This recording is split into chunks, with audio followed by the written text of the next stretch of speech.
What is up, everyone? Skunk72 coming at you from Southern California. I'm going to be doing something a little different today, and I'm hoping it's going to be the start of a little new series that I'm going to do. And I'm not totally sold on the name, but I'm going to call my series Tales from Emergency Medical Services, or Tales from EMS. Alright, so what I'm going to do in these episodes is I will talk about one call, and only one per episode, that I've gone on that had an effect on me. Now, I'm really kind of bummed because I've been thinking about doing this for quite a while now, and I believe last week or the week before, Dan the fireman kind of did something along the same lines. And the only reason I'm bummed is because I did think of this before him, and I don't want it to look like I'm just copying what he's doing. So that's not the case at all. He was actually a firefighter. I'm not a firefighter. I am a first responder in the medical field only. But we do respond to the same calls together quite often. So for today, I'm going to talk about one of the first calls that I went on when I made it to a 911 response unit.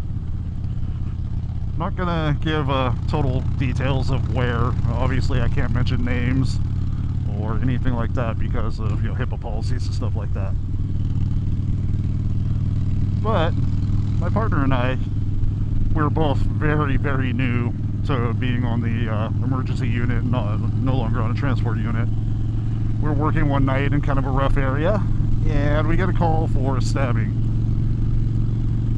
Now, these stabbings are a daily occurrence in this area. There were stabbing, shootings, people getting beat down with baseball bats all the time. So we didn't think anything of it when we got the call. We just went ahead and took off. Well, we got there, and of course there was a large police presence there. There always is on the violent calls. We get there and realize that this gentleman who was having a party at his house for his family and friends,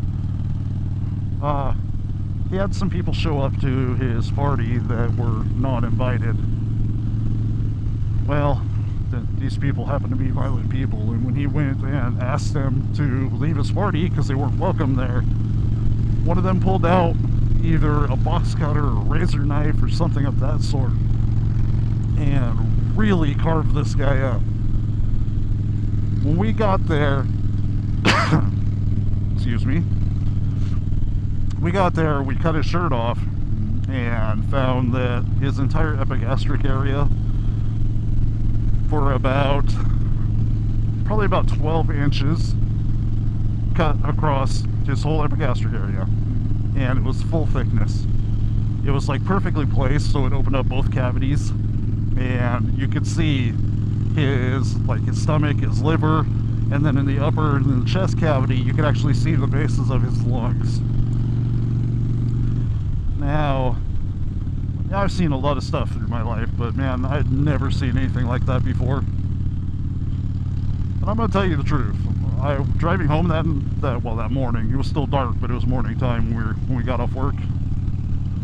And I'm not gonna lie, I was thinking about that poor guy the entire way. We did our thing. We got him to the trauma center still alive.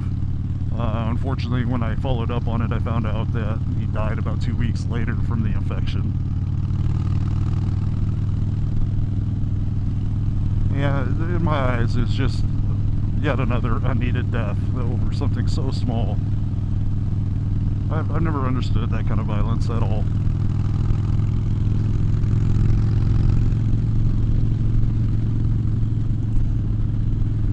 As far as I know, he was a young father with a couple kids and a wife that was just trying to make it.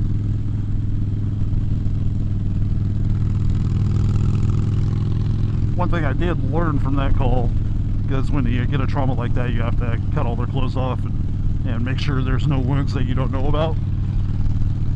Well, his pants were already split, but we had to get his pants the rest of the way off and check his entire body for stab wounds.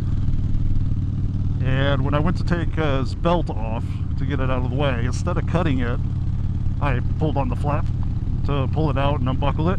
Well, his belt was covered in blood. When I pulled the flap out, it kind of flung out, and it flung his blood all over my face. So as much as that sucked, it was a learning experience and never made that mistake again.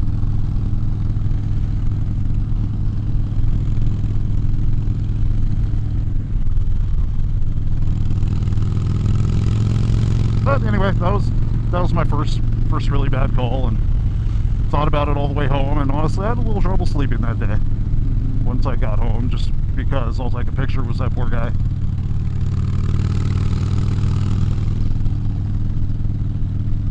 So that's all I got on that one for now, so I'm going to go ahead and cut this vlog off. Let me know what you think of the idea of doing this series. I don't know if I'm going to continue it or not, if you guys like to hear this kind of stuff. Obviously I'm going to put a little warning in the description that, you know, if you're sensitive, you might not want to watch this video. So anyway, let me know. Like it, don't like it, thumbs up, thumbs down. Should I continue? I'll try and in the future I'm going to try and plan this out a little bit better, what I'm going to say. But this one's just like a pilot episode. I want to see what people think of it. So anyway, rubber side down, shiny side up, and peace. I'll talk to you all next time.